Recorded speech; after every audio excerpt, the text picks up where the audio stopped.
Multi-touch attribution. Triple whale versus North beam. How much to charge as a foreigner media buyer. Today we're going to be having more of a casual video, and I'm going to be answering some of the questions that you guys sent to me over Instagram stories as well as on my community page over at YouTube. So let's go ahead and dive into it. What are the first creatives to test in a new ad account when you need results fast? So I have a video all about the 10 creatives that I literally test on every single ad account that I'm given. It's interesting. I'll take consulting calls with brands and they'll be like, which creative should I use? And I always point them back to this video, and I kind of feel bad that they get consulting calls with me because that's literally what I would do. So be sure to try out a press screenshot, be sure to try out a features point out, be sure to try out problem solution UGC, be sure to try out a TikTok response bubble as a hook. All of these things are things that I suggest to brands that pay me a lot of money to talk to them directly, that I give this channel for free all the time. Next question is how to start as a media buyer. Often a lot of people ask me, how can I get experience as a newbie media buyer? Where can I get this experience? Jobs need experiences. I would suggest, honestly, either getting an internship or even paying to be a part of a paid coaching program. One of my friends, Cynthia Sandoval, actually has an amazing coaching program where she allows you to work on ad accounts with her so that you're able to get that experience. And yeah, I mean, I'm not gonna lie, you have to pay to do that. I really don't think that in 2023 you're gonna be able to find too many free or paid types of training activities unless you are already doing it with your current job. So if you had to do it for free, I would say, hey, try to find an entry-level marketing job where you can have that type of exposure. Otherwise, especially if you're very serious about this career path and you want to invest in yourself and speedline that and get results sooner, I would highly recommend doing a paid coaching program like Cynthia's. I'll have the link below in the description so that you can check it out. I love this question. How would you learn online marketing if you had to start all over again? F***ing reggaeton. Honestly, I would start by creating content. Whether or not it was YouTube content, I'd probably start on TikTok content if this is something that I wanted to start off doing like tomorrow or today, because creating content has been my ultimate career hack. It has gotten me into rooms that I otherwise wouldn't have been able to get into. It has connected me with brands I otherwise wouldn't have been able to get into. And it's also enabled me to really test my stuff when it comes to creating creatives for media buying. And it's just made me able to learn a lot faster. So if I had to start all over again, I would start off by becoming a creator. And you know, this is kind of hard advice for me to give because it's not like you're gonna be able to become an overnight success. It's not like you're gonna start being able to make money. But I also think it's like a good way to weed out the people that are doing it for the right reasons. Like, if you're really passionate about paid social advertising, I would say that one of the best ways to test that is to start making your own content. This is a tough question. Can the role of creative strategists ever die out like media buyers? Yes, it can. And you know what? Maybe it will.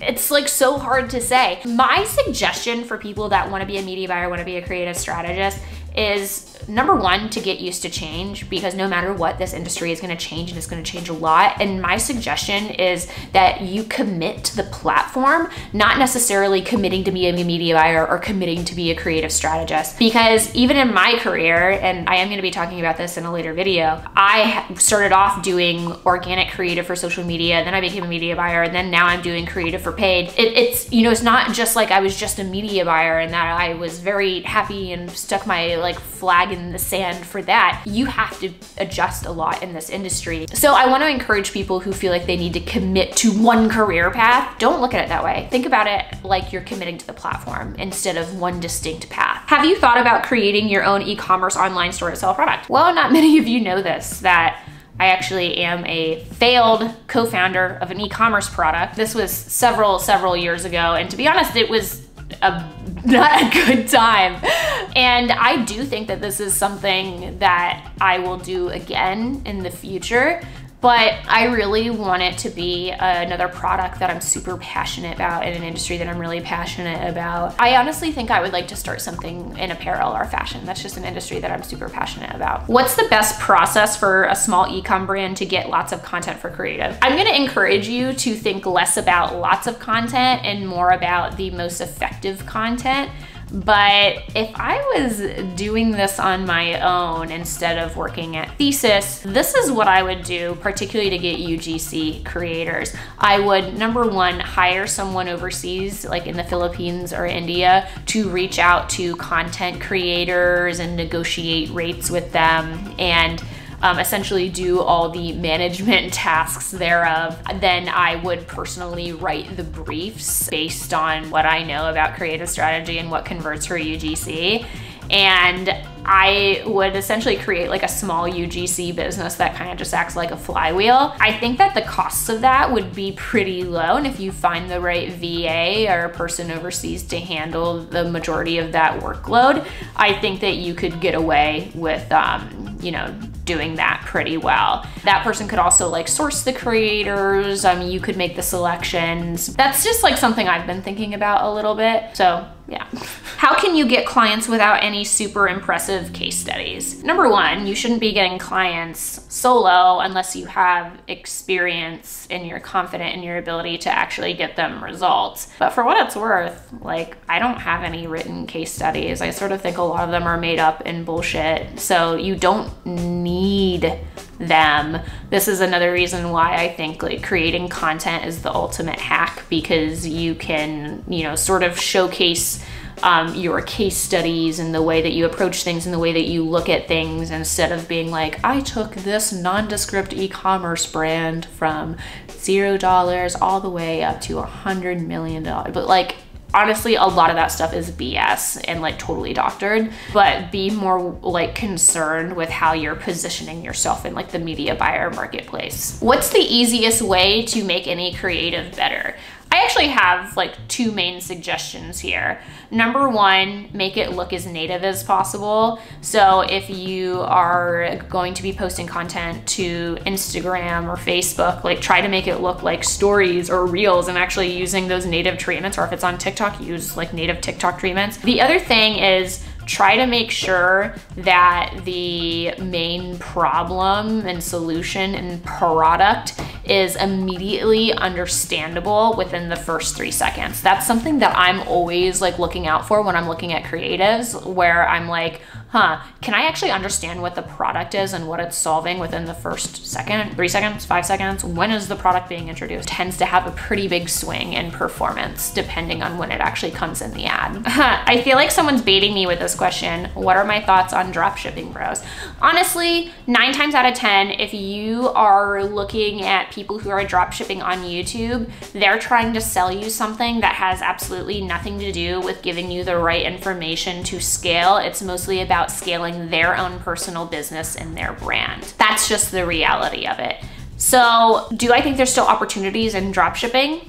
Yeah, for sure. But I think being able to like find really good information without someone trying to sell you a course or sell you community is gonna be really hard to find. So just keep that in mind when you're looking into these sort of opportunities. The next question is, bare minimum salary I shall expect being a newbie and a foreigner. Now I have a video that goes through all of the rates and rate ranges that you can expect as a media buyer. I'll be sure to link that below. But to be honest, it's really hard to say. It depends on the brand or the agency. I'd say if you're a foreigner and you're going for an entry media buying position, number one, I don't think that you're gonna be able to find that super easily, because there's no reason why a business in the US would want to hire someone overseas when there's tons and tons of people in the US that would be doing that type of work, unless you are going to be a lot cheaper, candidly. So I think that maybe you could expect to be paid 30 to 40 grand per year if you're a foreigner just starting off. I've worked for many agencies and I have not seen many of them hiring overseas newbies. They're really looking for like overseas intermediate or like advanced experts, which is again why I would highly suggest working with a mentor or taking a course source to make sure that you're getting the right experience so that you can level up a lot more quickly. What is the best attribution model for ad platforms? I've heard a lot about multi-touch attribution. Would you mind explaining that and what tools you use?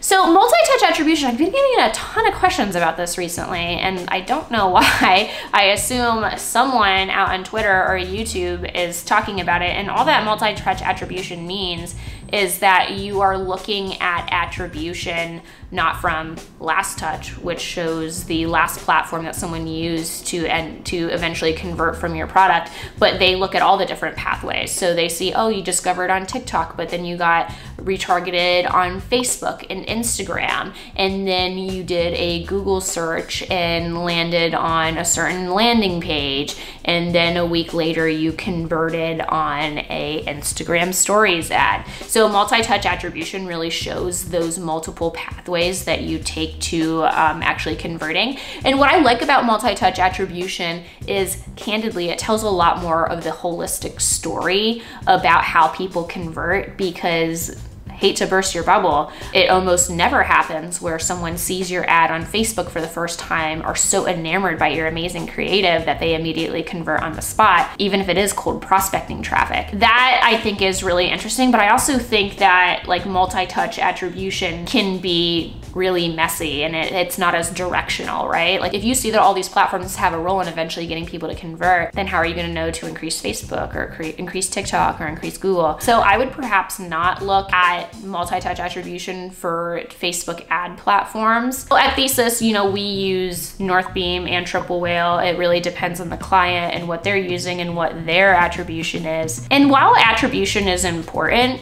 it's also like a bit of a wild goose chase and you're never really going to know. So my general recommendation is this.